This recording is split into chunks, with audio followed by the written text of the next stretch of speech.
We are less than 100 days away from kickoff of year number 3 of the Joey McGuire era for Texas Tech football.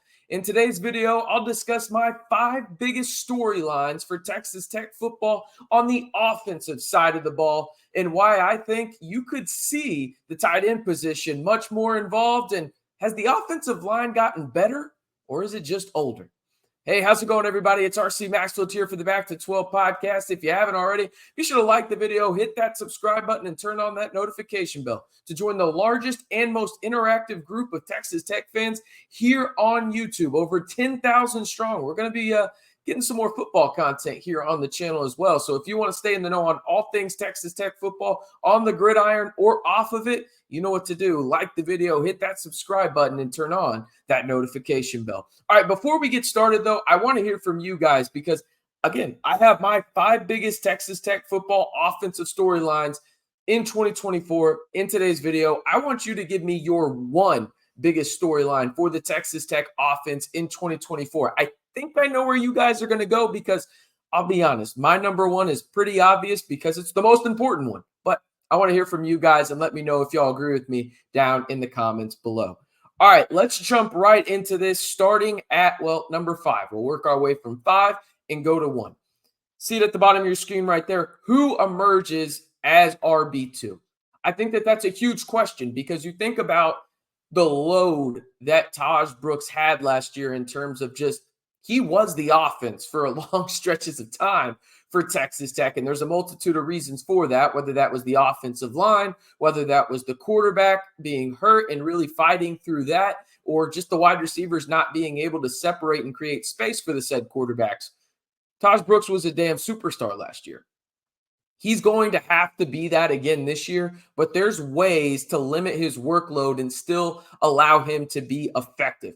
You can be effective and be efficient. That's what Texas Tech needs from Tahj Brooks. And that's not a Tahj Brooks problem. That's a, hey, who the hell's going to step up behind him? And that's where things get interesting because you lost a couple guys to the portal. Bryson Donnell, he transferred to UTSA. You also lost Anquan Willis to the portal. Your RB room as it stands right now is Tahj Brooks, Valdez, Dickey, and Morris, okay? Valdez has to be RB2. He has to. And remember, he was in the portal for a second and then optioned back to return to Texas Tech. So you have to think about this has to be his time, okay? Simple and plain. It has to be his time for him to be the RB2 because they need another guy that can just limit the carries Tahj Brooks gets to make sure he's effective deep into the season and where he can be that guy that carries the Red Raiders, hopefully, to Arlington and really, really get some momentum going when the weather turns cold. All right, let's talk about, the 4th one because this was a position I talked about in the open, and I thought that they needed to be used more last year, but they have to be more, involved this year. I mean, they just have to, and that's the tight end spot. You have 3 legit playmakers in Jalen Conyers, Mason Tharp, John Carlos Miller, right? How are you going to use them? Because Jalen Conyers is the most athletic freak of nature Texas Tech maybe they've ever had at the tight end spot, like legitimately. But he has the potential to be a guy that maybe doesn't replicate Jace Amaro's numbers, but he can have that kind of impact on an offense, right? He's that level of good, in my opinion. How do you involve him? How do you involve a guy like Mason Tharp, who battled injuries last year, specifically to his knee and had a couple of back things as well? How do you involve him? Not to mention a guy in John Carlos Miller who had crazy, bonkers yak numbers at Elon last year. 17 yards per catch at Elon last year. These guys have to be involved. How are they involved, right? And we'll talk about the offensive line here in just a second. Last year, the tight ends had to be, blockers on the outside there to help the offensive line because of how bad they were. I don't know if that's going to be the case this year, but you have to get these guys involved because they're too good not to have the ball in their hand, specifically between the hashes, because it's just going to be the quarterback's absolute best friend to have 3 guys that can literally have home run hitting type ability at the tight end spot. That's how good they are. All right, let's jump into number 3 because this one's interesting, and I already mentioned this position group earlier in the video and how bad they were last year. I think they're going to be drastically improved. But it's interesting from the standpoint of who is wide receiver 1. because obviously Micah Hudson's going to get all of the attention. He's the first 5-star commitment in Texas Tech program history. He is, recovering from a knee procedure, should be good to go by week 1 against Abilene Christian, which will also be a night game, by the way. 6 p.m. kickoff there at the Jones. Now the Red Raiders will have to play a 9 p.m. kickoff the next week up in Pullman, and then you got an 11 a.m. kickoff against UNT there in week number 3. But as for the wide receiver position, I think it's pretty clear Josh Kelly's the wide receiver 1. I understand Micah Hudson's going to get a lot of love, but go watch the tape, people. Josh Kelly, in my opinion, has the potential to be a top 5 wide receiver in the Big 12. He's that level of good, in my opinion. And you also have some other guys in that wide receiver room that are really good, I think, and can be really big contributors to the Texas Tech offense. Obviously, Coy Aiken and the connection that him and Behren Morton have cannot go understated. Caleb Payday Douglas. It would not be a back to 12 video with me involved in talking about Texas Tech football, specifically the wide receiver room, if I didn't bring up Caleb Payday Douglas. It's a baller-ass last name and probably the best one I've heard in a long time. That said, you've also got Micah Hudson. You've also got some other guys in there as well, but those are the 4 guys that really stand out. I think Josh Kelly is the clear-cut wide receiver 1, but you're also going to have guys like Coy Aiken involved that are going to help Behren Morton with that comfortability factor. You're also going to have the home run hitters in terms of Caleb Douglas, and then you're also going to have Micah Hudson, who we've seen the tape. He's an athletic freak and will be a day 1 difference maker. That being said, though, Josh Kelly's wide receiver number 1, in my opinion, but I think it could be one of those deals all season long where it fluctuates depending on the matchup. All right, let's get to number 2 on my storylines for the offensive side of the football for Texas Tech in terms of the biggest ones. The offensive line. Is it actually improved or is it just older? I mentioned it in the open. I think it's a fair question, right? Like, you have a ton of old guys on here, like a ton of experience. The interior of your offensive line is old. I mean, I'm talking like retirement community time, like old in college football, which I guess is the new norm, right? Talking about Vinny Scurry.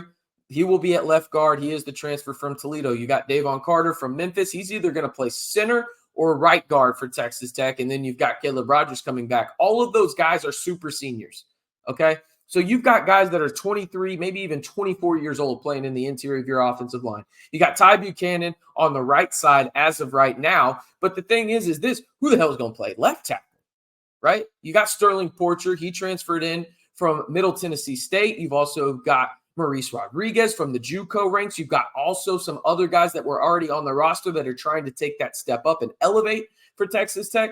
But the thing is, for me, it's a prove-it type deal with this offensive line. Do I think the talent's there? Yeah, but talent doesn't get you anywhere. I think you got to have results at this point. And I think the talent is there to get those results. And I don't even think that this Texas Tech offensive line has to be sensational by any stretch of the imagination. I just think they need to be good. That would be a drastic improvement from last year where at times they were simply awful, right? But they went out and they pinpointed some guys that are really good, Scurry and Carter specifically in the portal, that were really some top 10 guys by some, well, The Athletic had them as top 10 interior transfer linemen in this portal cycle, and you land 2 of them. So that's obviously good, but it's, put up or shut up at this point for the offensive line because, again, are they actually improved or are they older? I guess we'll find out. We know what number 1 is. We know what number 1 was going to be here. Is Behren Morton healthy and close to 100%?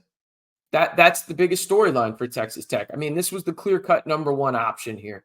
And I think it's fair to question and ask it, is he healthy? How healthy is he? Because remember, he went to Birmingham, Alabama, had his shoulder looked at. He got his spring football calendar cut short because of injury. It flared back up, did the shoulder injury he was battling through all of last season, all the way from the West Virginia game where he took over for Tyler Shuck.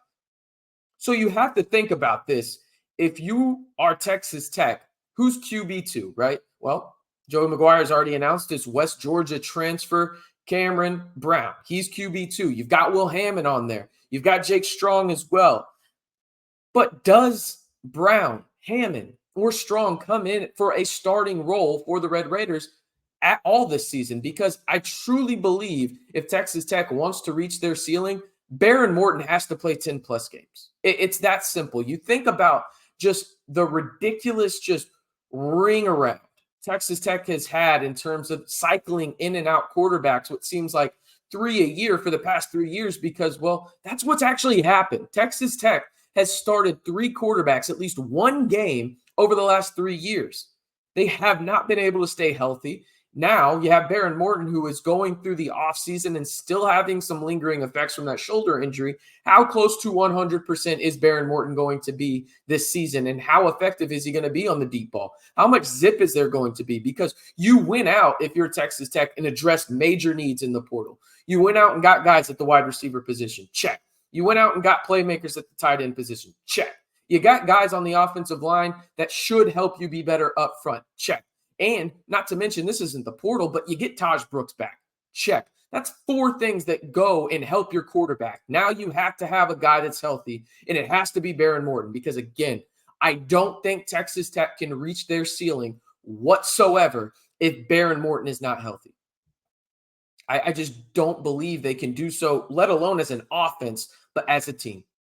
That's what I think. So, again, let me know your biggest storyline for Texas Tech in 2024. I think a lot of people will say the health of Behren Morton, and I don't blame them whatsoever on that front. But if you haven't already, you know what I'm about to say here. Be sure to like the video, hit that subscribe button, and turn on that notification bell to stay in the know on all things Texas Tech football all year long right here on the most interactive and, well, the most subscribed to Texas Tech YouTube channel in the Back to 12 podcast channel.